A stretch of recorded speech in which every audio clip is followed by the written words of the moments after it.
Alô, alô, boa tarde pessoal, vamos lá. Essa semana comentar duas coisas bem importantes. A primeira, a prova da FUVEST, e depois, numa outra aula, a prova da Unicamp. Tá? Já adiantando aqui que as provas deram uma simplificada, às vezes com algumas perguntas até não esperadas para vestibulares desse tipo, né? Perguntas muito diretas, muito decorebas, tal, que acho que não fazem parte de vestibular de FUVEST e Unicamp tradicionalmente. Mas vamos lá, vou comentar as questões da FUVEST, vamos passar uma por uma, certo? E tomara que, tirando essas dúvidas aqui, ajude inclusive para o Enem, que está vindo aí já na semana que vem. Semana que vem. Beleza? Essa semana que vem, é domingo, né? Enemzão aí na reta final. Então, vamos lá, pessoal. Vamos passar pelas questões aqui da FUVEST. Então, a gente teve aí 8 questões de geografia física, 5 geografia humana. Mas, nossa, né? O vestibular é muito mais físico que humano. Então, pessoal, aqui cabe uma observação, né?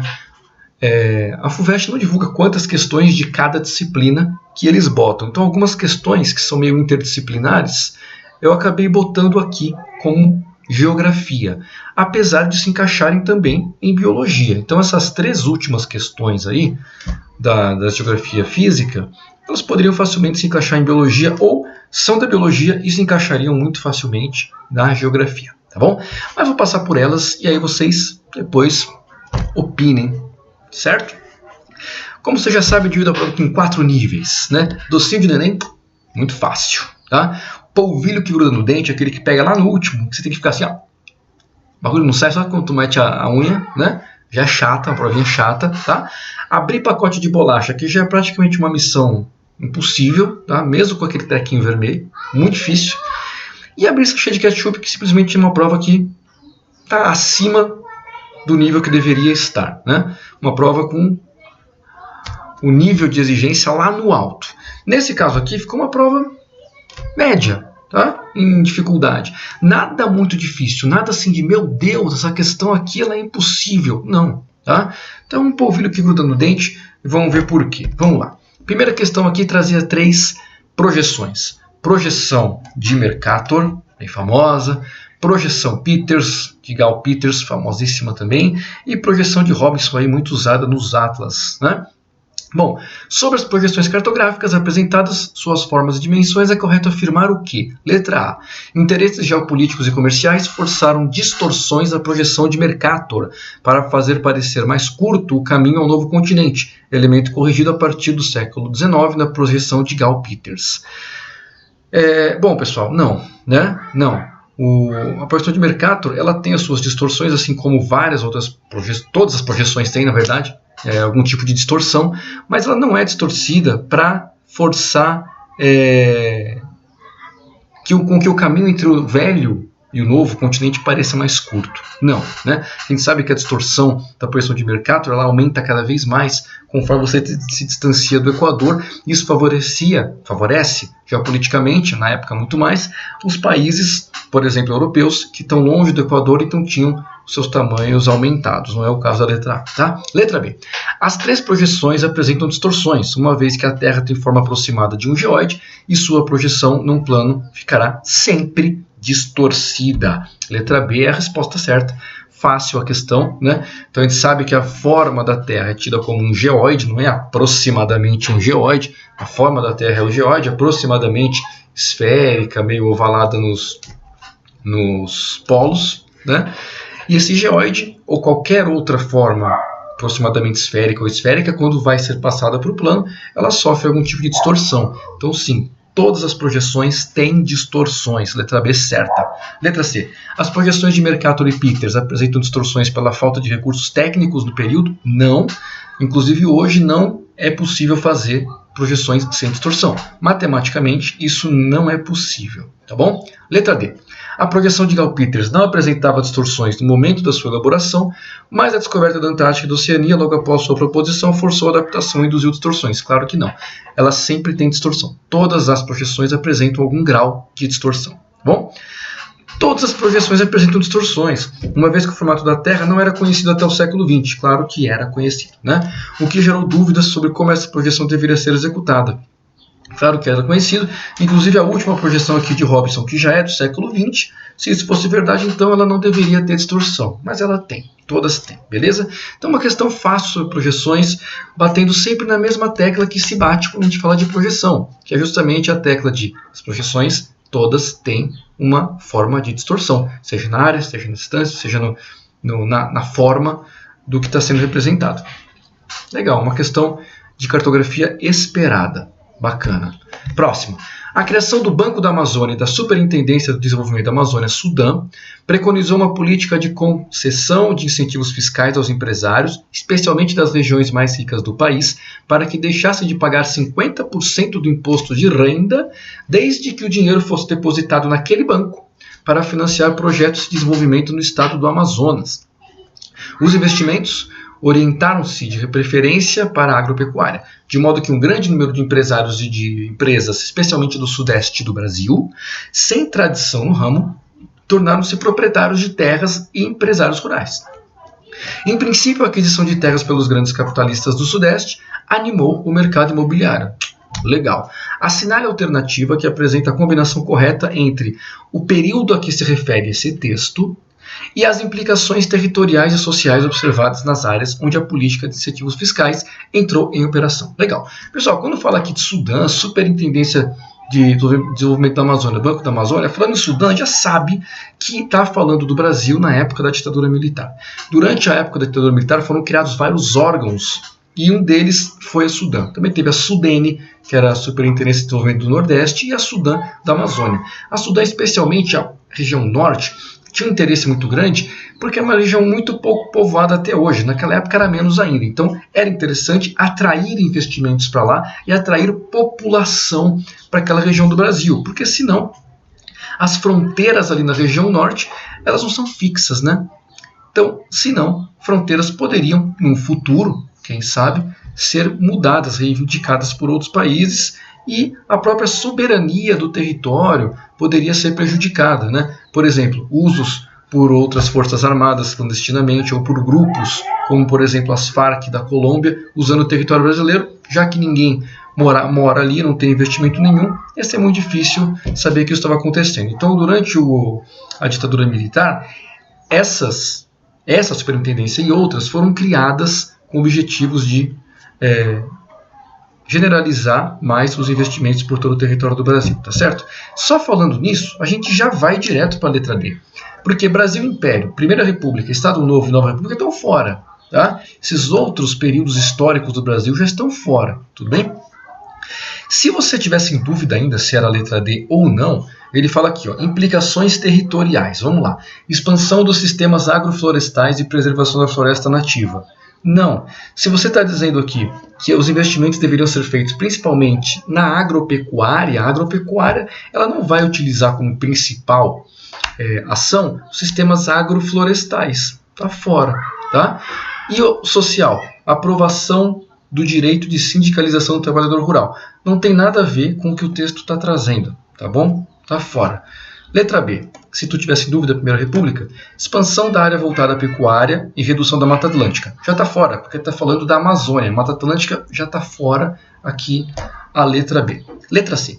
Expansão da economia extrativista e concentração fundiária na implicação territorial. Legal. Expansão da concentração fundiária é totalmente possível, afinal são grandes empresas de outra região do Brasil que vão comprar grandes partes de terra. Então vão ser grandes partes de terra sob o domínio de uma empresa ou uma pessoa só, tá? Ou um grupo de empresas. Então, se aumenta a concentração de terra com certeza, tá bom? E não diminui ela. Então, concentração de terra expandida, legal. Agora, a expansão da economia extrativista, não necessariamente, né? Esses investimentos não vão visar a economia extrativista, visam o agronegócio, que não é o extrativismo, é a produção de monocultura, muitas vezes, a maioria das vezes, voltada para a exportação, não do extrativismo. Tá bom? Letra E. Aumento da área de vegetação nativa e reforma agrária massiva. Claro que não, já está fora, né? Esse aí já está fora, totalmente, né? E se ainda fosse para o lado social, melhora na distribuição fundiária e dos níveis de consumo interno. Também não. Melhora na distribuição fundiária aconteceria caso você diminuísse a concentração de terras. Mas com os empresários comprando essas terras, você vai aumentar essa concentração, tá bom? Então a letra D é a melhor. Aumento da grilagem e avanço do desmatamento. Lembrando que grilagem é aquela falsificação, armação de documentos para mostrar que a terra é sua, sendo que ela não é, tá bom?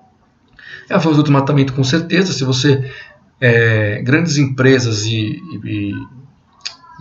grandes empresários compram grandes terras para fazer atividades agropecuárias, claro que eles têm que desmatar essa terra, né? Aumento dos conflitos violentos no campo, com certeza também, porque comprando essas terras, comprando de vários pequenos donos de terra do local, muitas vezes que não tem outra saída a não ser vender a terra, e depois vão ser deslocar daquela terra para outra próxima, que provavelmente também vai ser comprada, ou vai sofrer algum tipo de pressão. Claro que nem sempre isso acontece, mas muitas vezes isso acontece. Tá?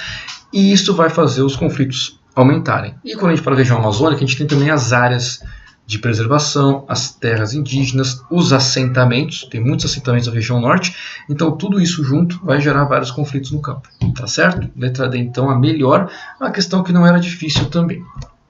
Próxima, observe o mapa com dados de 2020, legal, tem vários países em destaque aí, entre eles aqui, ó, vamos lá, Venezuela, Angola, Congo, Gabão, Guiné Equatorial, Nigéria, Argélia, Líbia e os países do Oriente Médio, Iraque, Irã, Arábia Saudita, Kuwait e Emirados, que não é nem para ver, né? Kuwait e Emirados Árabes são tão pequenininhos, não é nem para ver aqui nesse mapa. Os países destacados amarelos referem-se aqui. Ai meu Deus, professor, eu não sei. Pessoal, aqui por eliminação, fácil tu chegava lá. BRICS, sabe que não é. Primeiro que BRICS não é um bloco. E depois que BRICS é Brasil, Rússia, Índia e China. Nenhum deles está, e África do Sul. Nenhum deles está destacado no mapa, tá fora. A letra A. Letra B. Aos novos integrantes da OCDE. OCDE também não, né, pessoal? Das principais economias do mundo aí. E não entraria, claro, a Venezuela no meio do caminho. Até porque precisaria de uma aprovação dos países que já fazem parte, por exemplo, dos Estados Unidos, está fora, né? Então, não é a OCDE. Junto com esses países africanos, principalmente os países aqui subsaarianos, que têm as economias mais fracas, não, né? Países excluídos da OMC, também não, pessoal. Os países fazem parte da OMC, que é a Organização Mundial do Comércio. Tá? Os países da OPEP, sim. Países membros da OTAN também não. Lembra que a OTAN faz parte dos Estados Unidos e seus aliados, é uma organização militar. A gente viu, né, numa aula sobre essas organizações supranacionais. A OPEP, então, que é a Organização dos Países Exportadores de Petróleo. E aí sim, entram os países do Oriente Médio, alguns países africanos e a Venezuela. Isso aí, rapaz. Questão maravilha também, beleza de fazer. Aqui uma sobre terremoto. Tem um mapinha aqui e um ponto aqui no estado da Bahia com o número 4,6. E no enunciado a gente entende que o terremoto indicado na figura ocorreu no estado da Bahia no dia 30 de agosto de 2020, com magnitude de 4,6 graus na escala Richter. Legal. Atingindo cidades do Vale do Jiquiriçá e do Recôncavo Baiano. Sobre terremotos em geral, e sobre este especificamente, é correto afirmar o quê? São gerados por intrusões e maremotos. Não, maremoto não gera terremoto, né? O maremoto, o tsunami, é uma consequência de um terremoto, e não o maremoto que vai gerar o terremoto, tá bom? Então, não. Tá? São gerados em razão da presença de falhas geológicas, e seu estudo traz conhecimento da geologia do território brasileiro. Com certeza, os terremotos são gerados em falhas geológicas, ainda mais no território do Brasil, são falhas muito menores do que aquelas do contato das placas tectônicas que a gente tem lá no Círculo de Fogo, por exemplo. Então o Brasil e qualquer outro território do mundo, por mais que esteja afastado do encontro das grandes placas tectônicas, a crosta é toda cheia de fraturas, cheia de falhas. Nessas falhas também ocorrem tremores de magnitudes menores do que aqueles que ocorrem no encontro das placas, porém, eles ainda ocorrem, tá bom? Então, no caso da Bahia, no Nordeste do Brasil, a gente tem uma série de falhas, e ali a gente tem uma série de tremores também, pequenos, muitas vezes nem são sentidos por nós, às vezes são sentidos sim, mas raramente chegam a causar danos estruturais, tá bom? Letra C, tem início pelo soerguimento da crosta, e o do dia 30/8 teve origem na Bacia Amazônica. Não é a Bacia Amazônica, estamos falando aqui do Nordeste do Brasil, está fora da Bacia Amazônica, que a gente está na Bacia do São Francisco. Tá? Nem na do São Francisco mais, na verdade. Aqui a gente já está aqui na bacia do Atlântico Leste, né? Letra D. Tem início com a divergência da crosta continental. E o do recôncavo baiano provocou impactos até na Serra Gaúcha. Claro que não, pessoal. A Serra Gaúcha está longe, daqui não está nem no mapa, né? Nem nessa figura que está mostrando aqui aparece a Serra Gaúcha. E ele não teve início com a divergência da crosta. Lembra que a divergência... Desculpa. Lembra que a divergência da crosta é o afastamento das placas tectônicas ou de falhas, né? No caso, não é o que está acontecendo aqui. Aqui é simplesmente uma liberação de energia numa falha geológica menor. E letra E, gerados pela abertura de falhas, importante para o conhecimento do núcleo do planeta explorado na região. Aí esse final acabou com a questão, né? Se ele só falasse gerado pela abertura de falhas, já não estava legal, porque a falha não necessariamente vai abrir para gerar o terremoto, né? Ela pode simplesmente ter uma movimentação que não é necessariamente de abertura, pode ser um atrito, pode ser uma convergência, e não uma divergência sempre, né? E importante para conhecimento do núcleo da Terra explorado na região? Não, pessoal. O núcleo da Terra não é explorado na região, tá bem? Questão fácil. Essa aqui é uma questão de uma página, eu tive que dividir em 2 slides, né? Uma questão mais complicada, vamos lá. A linha de fronteira hoje possui uma definição essencialmente econômica, como a fronteira da lucratividade, mas adquire uma expressão geográfica bastante acentuada em diferentes escalas espaciais. Isso é, basicamente o que a fronteira do século XIX e a assim chamada fronteira urbana têm em comum. Na realidade, ambas estão associadas à acumulação e expansão do capital, mas enquanto a fronteira do século XIX representou a realização de uma expansão geográfica absoluta na escala do território como a principal expressão espacial da acumulação do capital, a renovação urbana representa o exemplo mais desenvolvido da rediferenciação do espaço geográfico com vista ao mesmo resultado. Então, pessoal, ele está dizendo que lá no século XIX e anteriormente, conforme o país acumulava capital, aumentava sua lucratividade, suas atividades, a expansão da fronteira acontecia fisicamente, o território ia aumentando de tamanho fisicamente. Os países mais poderosos, com mais lucro, mais dinheiro, tinham mais poder de expansão, tinham mais estrutura, mais logística para expandir esse seu território para cima de outros, né? Quando ele fala da fronteira urbana, quando ele fala dessa rediferenciação do espaço geográfico no ambiente urbano, por causa do capital, é a mesma coisa. Então você redefine áreas dentro da mesma cidade. Pode acontecer o fenômeno da gentrificação, né? Que é você tirar as pessoas de um local e mudar para outro, porque aquele local mudou de característica. Por exemplo, um centro histórico vira um centro comercial, então as pessoas que moravam ali, elas acabam se deslocando, isso que é a gentrificação, tá? Então qualquer mudança dentro do ambiente urbano, redefinição desse ambiente urbano, um replanejamento, vai fazer com que as suas fronteiras internas, elas sejam redefinidas, né? Então onde antes era área comercial, acaba virando residencial, onde era residencial, vira industrial, e assim vai. As coisas vão mudando de acordo com o fluxo do capital. Um exemplo muito bom, quando eu morava lá em Curitiba ainda, uma rua que passava do lado da PUC, agora não vou me lembrar o nome da rua, tinha uma comunidade ali, bem ao lado da PUC, né? Essa rua passava do lado do muro da PUC e dentro dessa comunidade. Mas fizeram uma obra urbana lá e fizeram um viaduto nessa rua, um túnel, na verdade. Então antes nessa rua você passava por semáforo para cruzar a avenida, enfim, era mais difícil. Com esse túnel ela virou uma via rápida de acesso, uma via expressa. O que aconteceu com a comunidade? Muitas áreas da comunidade, principalmente as que eram próximas a essa avenida, começaram a se valorizar. Então as pessoas que moraram ali começaram a vender as propriedades, irem para outro canto, e ali começou a aparecer vários outros tipos de serviços, tá? Então você tem uma readequação do espaço, tudo bem? Isso é um exemplo, né? Então, o excerto relaciona a dinâmica geográfica dos Estados Unidos no século XIX à do final do século XX. As imagens correspondentes a cada um dos momentos apresentados pelo excerto são identificadas aonde? A melhor é a letra A, tá, pessoal? A marcha para o oeste dos Estados Unidos, que foi justamente a expansão da fronteira dos Estados Unidos rumo ao oeste da América do Norte, tudo bem? Porque inicialmente os Estados Unidos não se estendia por todo esse tamanho que ele é hoje. Ele era ali na costa leste, nordeste, e ele foi aumentando seu tamanho em direção ao oeste, com várias guerras e, enfim, com vários financiamentos aí do governo americano e até de governos europeus, tá? E a revitalização das áreas centrais. Eu comentei com vocês, dei o exemplo ali da mudança da rua lá em Curitiba, mas você mudando áreas centrais, revitalizando, você também acaba por mudar a característica interna dessa cidade e mexer nas fronteiras internas das áreas urbanas. Essa era a melhor escolha. Uma questão mais difícil aí dá para botar como nível 3, lembrando que vai até nível 4, né?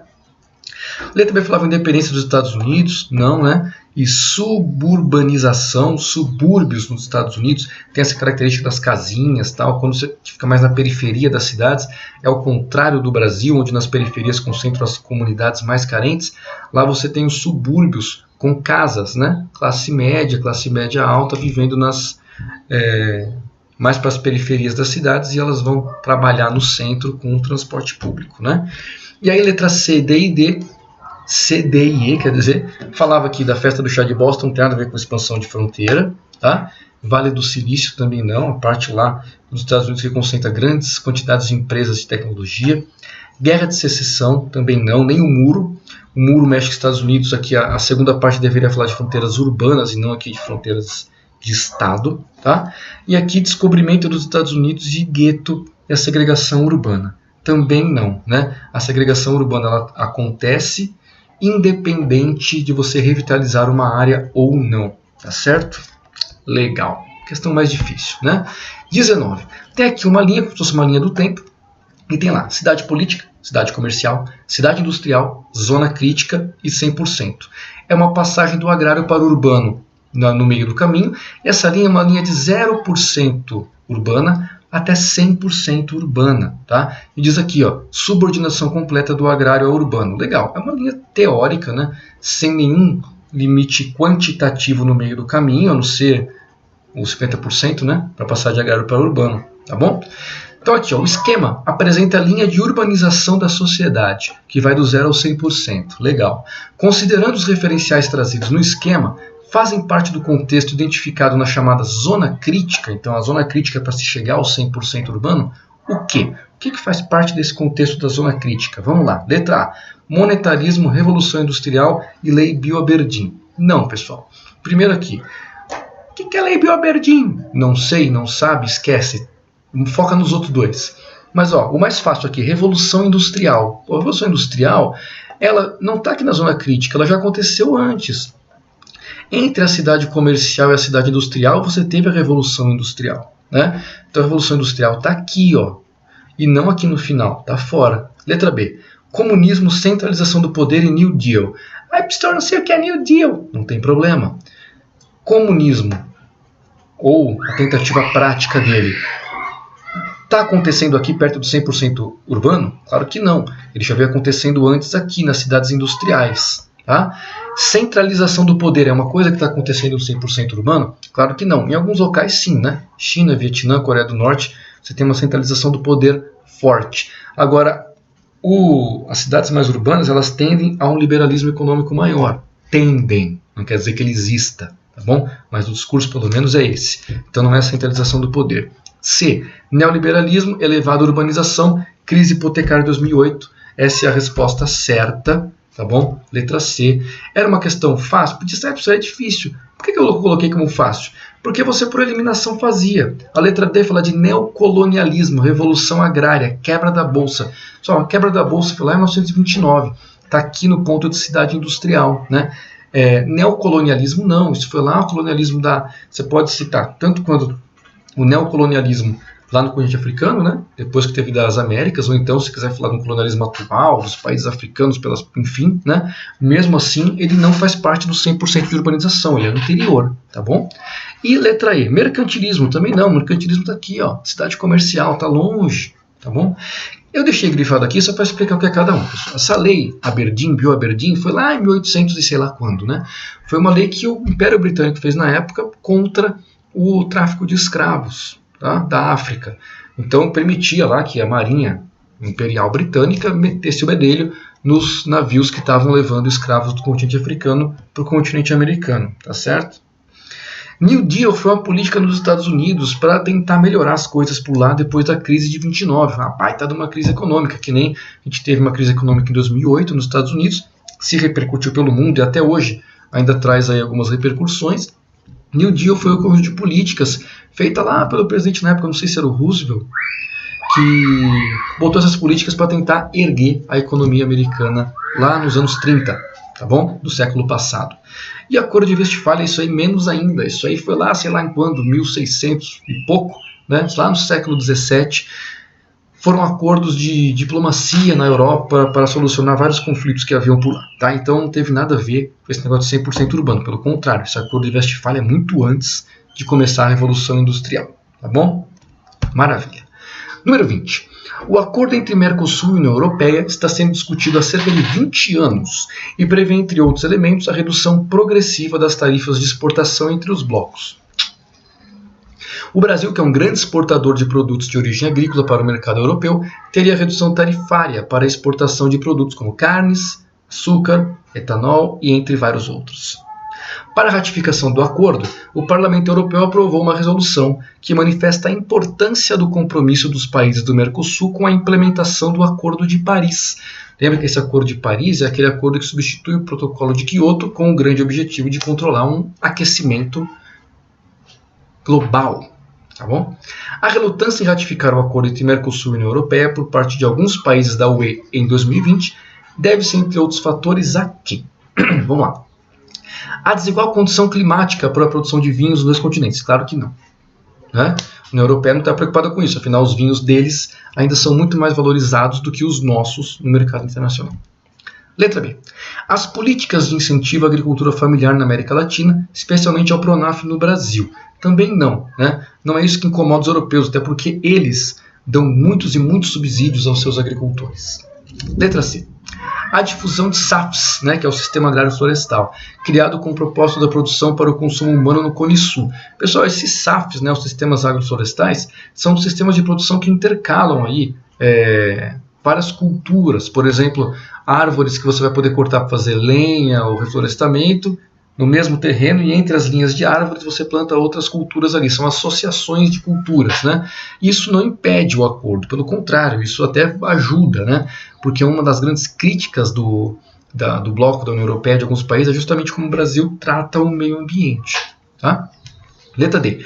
As declarações que cogitaram a retirada do Brasil da OMC, meses antes da aprovação da resolução. O Brasil não foi retirado da OMC, tá? Que é a Organização Mundial do Comércio. O Brasil faz parte dela. O que aconteceu nesses últimos anos é que o Brasil mudou o status, teve seu status mudado lá por uma grande esperteza do nosso governo, né, de mudar o status do Brasil como país em desenvolvimento, que dava para a gente algumas certas vantagens em negociações. Agora não temos mais esse status, não temos mais as vantagens. Parabéns. Né? Letra E. Aos graves problemas ambientais no Brasil, tais como desmatamento e queimadas, com certeza. Isso vai totalmente contra o Acordo de Paris. Desmatamento e queimadas vão contra as ideias do Acordo de Paris, que são realizar ações para impedir ou retardar o aquecimento global. E desmatamento e queimadas não retardam o aquecimento global. Elas favorecem o aquecimento global e elas são feitas por retardados. É diferente, entendeu? Então a melhor aí é a letra E, é uma questão fácil, tá bom? Tranquila. E bem atual. 21. O sistema aquífero Guarani abrange parte dos territórios da Argentina, Brasil, Paraguai e Uruguai. Possui um volume acumulado de 37 mil quilômetros cúbicos, é água pra caramba, né? E área estimada de 1.087.000 quilômetros quadrados. Na parte brasileira estende-se por 8 estados: Goiás, Mato Grosso do Sul, Minas Gerais, Paraná, Rio Grande do Sul, Santa Catarina e São Paulo. Sobre os aquíferos e seus usos para atividades humanas, é correto afirmar o quê? Letra A. Ocorrem formações geológicas que contêm água em quantidades significativas, que se movimentam no seu interior em condições naturais, permitindo seu uso para o abastecimento público, instâncias turísticas de águas minerais e termais. É claro que é essa daí, né? Mas vamos ver as outras. Letra B. Consistem em reservatórios de águas superficiais? Não. Os aquíferos, eles não são superficiais. Tudo bem, pessoal? Eles estão no subterrâneo, certo? Está fora B. C. Os aquíferos apresentam volume de água de grandes proporções. Contudo, os custos de bombeamento e tratamento inviabilizam sua utilização e seus usos para atividades humanas. Não. Muitas e muitas cidades usam águas de vários e vários aquíferos.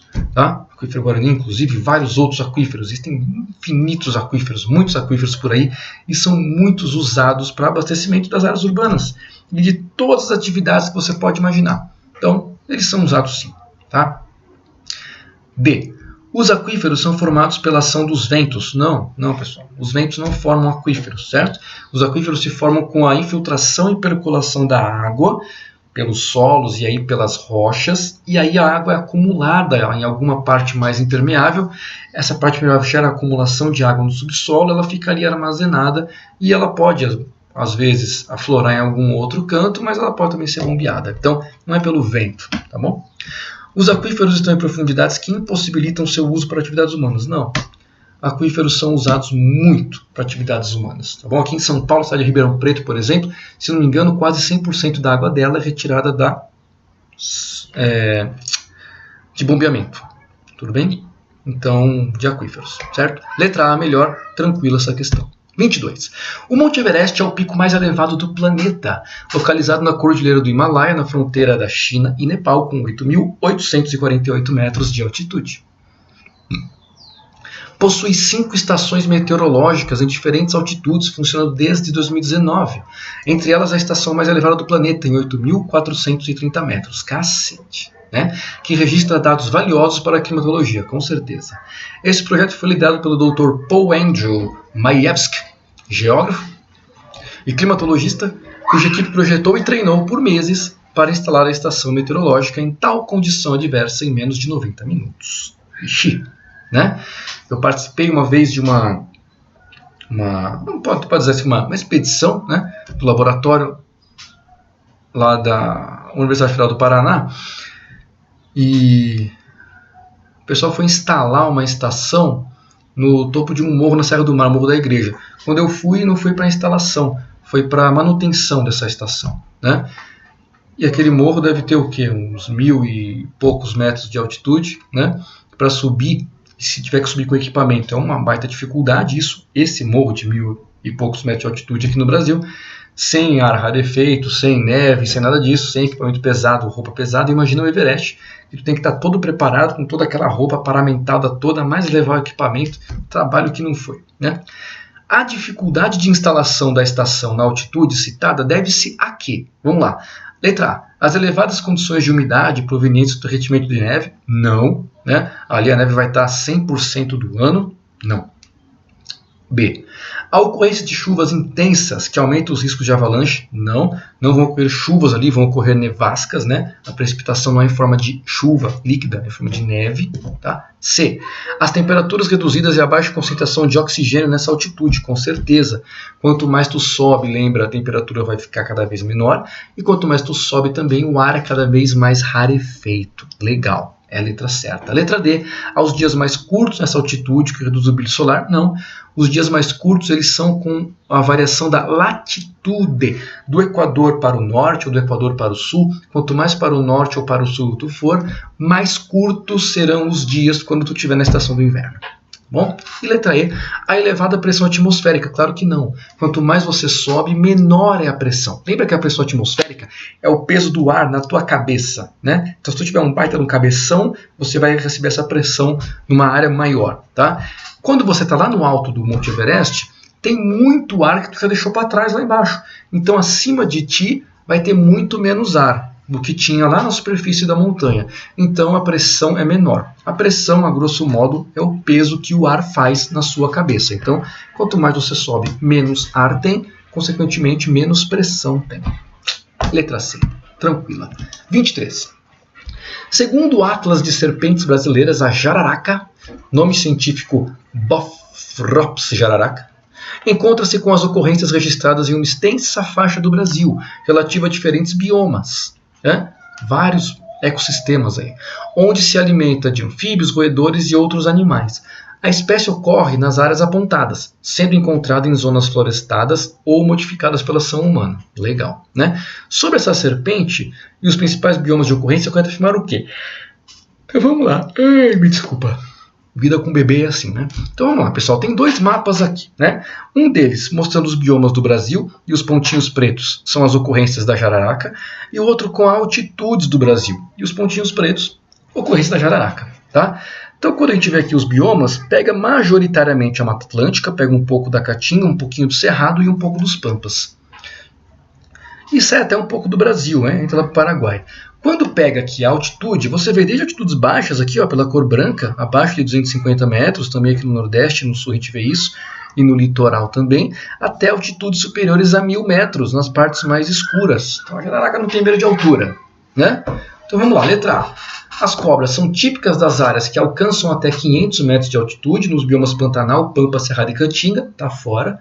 A gente viu que essas cobras ocupam inclusive áreas com mais de 1000 metros. Pelo mapinha aqui, ó, quanto mais escuro, mais alto, e os pontinhos pretos estão nas áreas mais escuras aqui do Sudeste, das serras que a gente tem por aqui, Serra do Mar, Cantareira, enfim, que vão passar esses 1000 metros, e aí essa cobra vai estar lá em cima, tá? Então está acima dos 500 e está na Caatinga, está no Pampa, está no Cerrado, mas não está no Pantanal, que é aqui esse laranjinha, ó. Não tem pontinho nenhum da cobra lá, está fora, letra A. Letra B.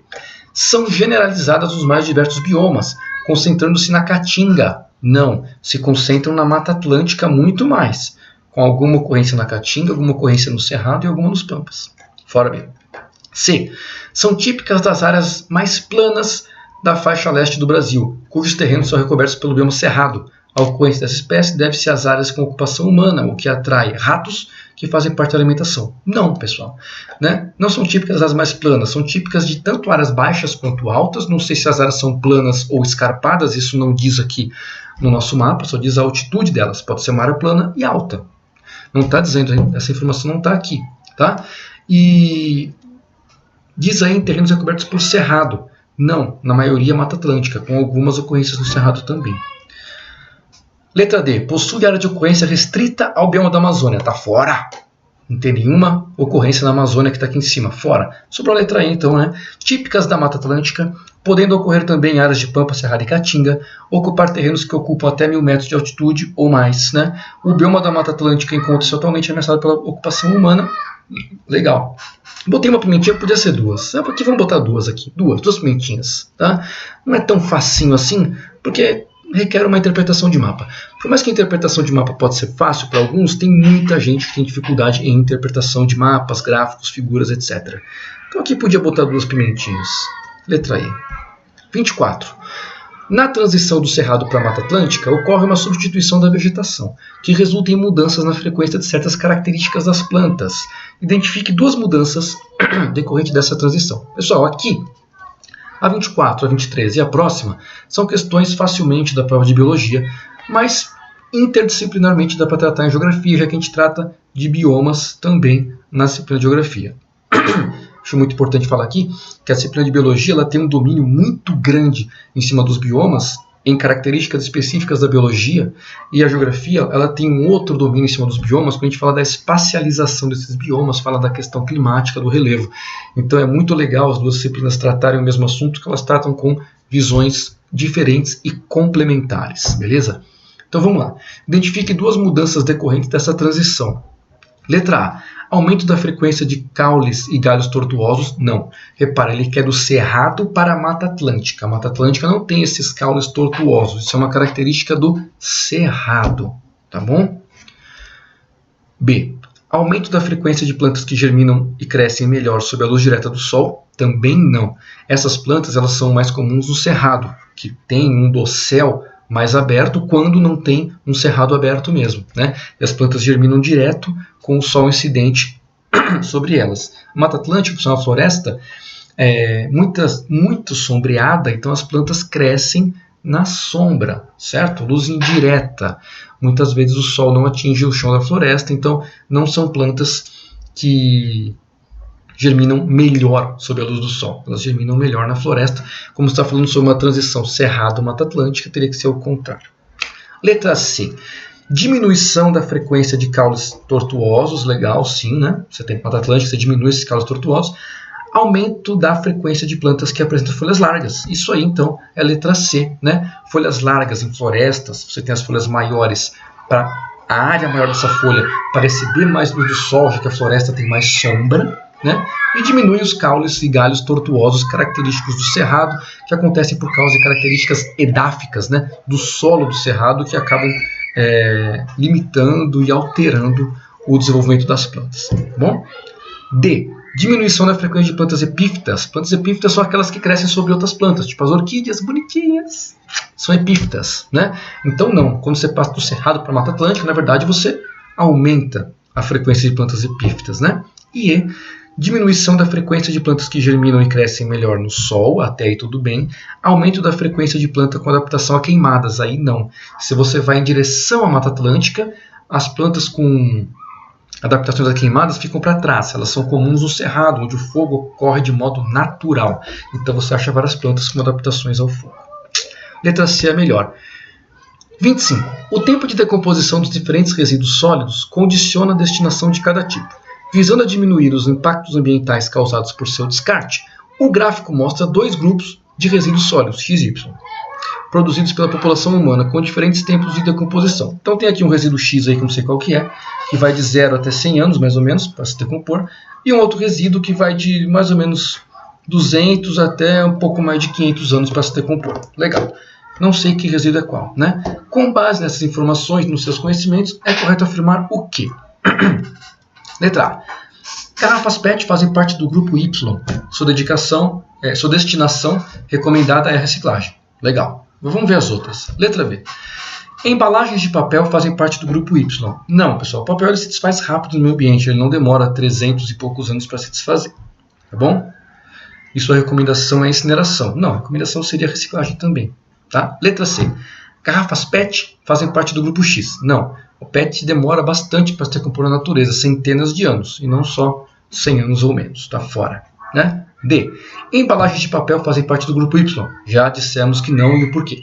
E. Garrafas de vidro fazem parte do grupo X. Vão se decompor em mais ou menos 100 anos. Né?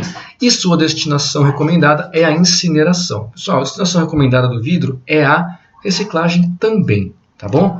A melhor resposta aí é a letra A, então. Questão um pouco mais difícil, tinha que pensar, tinha que saber mais ou menos esse período de decomposição dos materiais e também o destino ideal deles. E 26 e último aqui, eu botei essa questão porque fala de imigração e bota os gráficos de imigração, emigração, mortalidade e natalidade. Fala sobre uma população de mamíferos ao longo de 20 anos, mas podia ser facilmente uma população humana. Então, apesar de se encaixar na biologia, se encaixa também na geografia. Vamos lá. Com base nesses gráficos, o tamanho dessa população deve o quê? Vamos ver. Diminuir nos primeiros 5 anos e manter-se constante no restante do período. Manter-se constante nos primeiros 5 anos e diminuir no restante do período. Diminuir continuamente ao longo do período considerado. D. Manter-se constante ao longo do período considerado. E E. Aumentar nos 5 primeiros anos e diminuir no restante do período. Vamos ver. Aqui ele tem um período de 20 anos. Em todos os gráficos, o período é o mesmo para eles poderem ser comparados, né?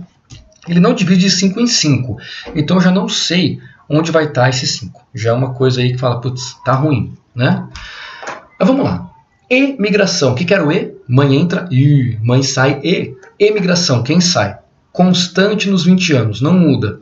Sempre sai a mesma quantidade de pessoas. Imigração. Entrava menos do que 200. Então até cruzar a linha aqui, ó, até cruzar a linha, saía mais gente do que entrava. Mas depois de um tempo começou a entrar mais gente do que sair. Então no período todo, ao longo do período todo, você tem uma parte onde você tem a emigração maior do que a imigração, então seu saldo era negativo, né? Saía mais gente, então sua população diminuía. Depois de um certo período você tem a população aumentando. Então até um tempo a população diminuiu, depois de um tempo a população passou a aumentar, levando em consideração só a taxa de imigração. Tá? Vamos agora para o outro. Mortalidade. Até um certo período, e parece aqui que a linha é a mesma da linha da imigração, a mortalidade era menor e depois com o tempo ela vai aumentando. Tá? E o outro de natalidade se manteve constante em 200 ao longo do tempo. Então, pessoal, analisando isso aqui, a melhor resposta é a letra D. A população se mantém constante. Uma questão difícil, já que envolve análise de gráfico e uma certa abstração. Tá? Se manter constante por quê? Vamos lá. Ó, se pegar só mortes e nascimentos, nasce 200 pessoas sem parar ao longo de 20 anos. A mortalidade morria menos de 200. Em um certo momento, começa a morrer mais. Só que essas mortes são compensadas pela imigração, que é o número de pessoas que estão entrando. Então essa imigração ela vai compensar o número de mortes, não vai mudar então a população, e a taxa de emigração continua sempre a mesma. Então você vai ter aqui a população se mantendo constante ao longo do tempo. Beleza? Melhor resposta, a letra D. Maravilha? Então é isso aí, pessoal. Então com isso, terminamos aí a resolução das questões da FUVEST. Espero que tenha tirado dúvidas de vocês. E maravilha, vamos ficando por aqui. Qualquer dúvida me procurem no Moodle ou no nosso WhatsApp. Falou!